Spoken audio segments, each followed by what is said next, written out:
Welcome to JN TV Telugu news. పాత అప్పులు తీర్చడానికి కొత్త అప్పులు చేయాల్సి వస్తుందని ఆర్థిక మంత్రి పయ్యావుల కేశవ్ బడ్జెట్ ప్రసంగంలో పేర్కొన్నారు.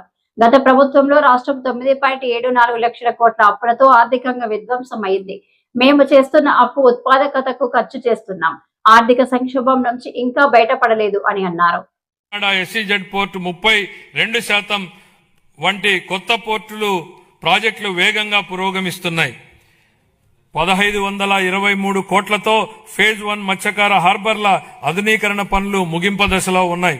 అలాగే సాగర్మాల 2.0 సహకారంతో ఫేజ్ 2 హార్బర్లను ఈపీసీ పద్ధతిలో పునః టెండర్ చేసి సకాలంలో పూర్తి చేయడానికి చర్యలు చేపట్టాం. భోగాపురం గ్రీన్ఫీల్డ్ విమానాశ్రయాన్ని అల్లూరి సీతారామరాజు అంతర్జాతీయ విమానాశ్రయంగా మార్చబడింది. ఇది 97% పూర్తి అయ్యింది. కర్నూలు జిల్లాలో ఓరోకల్లో 300 ఎకరాల్లో దేశంలో తొలి సమగ్ర డ్రోన్ సిటీని అభివృద్ధి చేస్తున్నాం.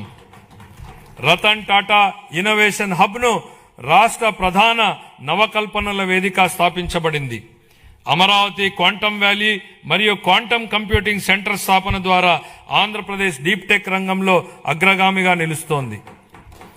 1990లో ఐటీ విప్లవం ద్వారా లాభపడిన తరానికి పోలికగా నేటి యువత రేపటి సాంకేతిక విప్లవాల ద్వారా లాభపడనున్నారు. 36 పైగా శాఖలు, 139 డేటాబేస్ల సమగ్ర సమన్వయంతో ఏపీ స్టేట్ డేటా లేక్ ద్వారా డేటా ఆధారిత పరిపాలనను బలోపేతం చేశాం.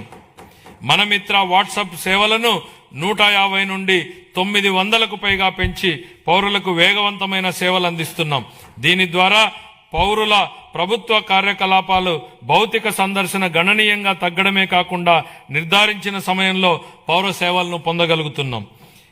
1 ఏప్రిల్ 26 నుండి చేనేత కార్మికులకు నెలకు 200 యూనిట్లు, పవర్లూమ్ కార్మికులకు 500 యూనిట్ల వరకు ఉచిత విద్యుత్ అందించనున్నాం.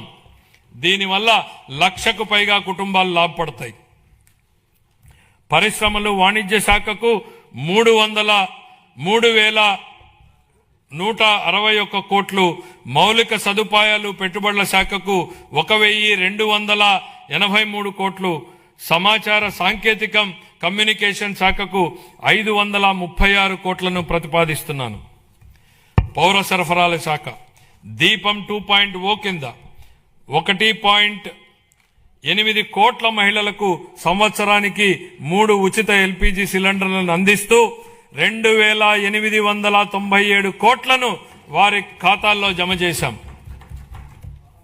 ధాన్యం కొనుగోళ్లలో దేశానికే ఆదర్శంగా నిలిచాం. 12 ఫిబ్రవరి 26 నాటికి 8.54 లక్షల రైతు ఖాతాల్లో 10,580 కోట్ల రూపాయలు జమ అయ్యాయి. ఒకే రోజులో అంటే 24 గంటల్లోనే రికార్డు స్థాయిలో 99,740 కోట్ల నగదు వారి ఖాతాల్లోకి జమ చేయడం జరిగింది. అందులో 55% మొత్తాన్ని 8 గంటల్లో చెల్లించడం మా వేగం పారదర్శానికి నిదర్శనం.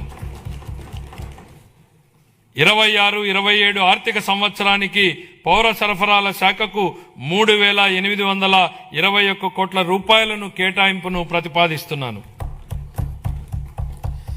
సామాజిక సంక్షేమం, గిరిజన, బీసీ, మైనారిటీల సంక్షేమం. అభివృద్ధి అంటే కేవలం భవనాలు కాదు, గౌరవప్రదమైన జీవనమే అసలైన అభివృద్ధి. గౌరవ ముఖ్యమంత్రి గారి హృదయానికి అత్యంత సన్నిహితమైన అంశం సంక్షేమం. సంక్షేమం అనేది కేవలం దాతృత్వం కాదని, అది సమానత్వం, గౌరవం మరియు సామాజిక న్యాయం పట్ల ప్రభుత్వానికి ఉన్న అంకిత భావం అని ఆయన బలంగా నమ్ముతారు. సంక్షేమ కార్యక్రమాలను స్వర్ణాంధ్ర 20-47 లక్ష్యాలతో అనుసంధానిస్తూ విద్య, ఆదాయ భద్రత మరియు ఆత్మగౌరవమే కేంద్ర బిందువుగా ఆయన పాలన సాగిస్తున్నారు. ఎన్టీఆర్ భరోసా పెన్షన్ల పంపిణీ. రాష్ట్ర సంక్షేమ చరిత్రలో ఎన్టీఆర్ భరోసా పెన్షన్లు ఒక మైలురాయి.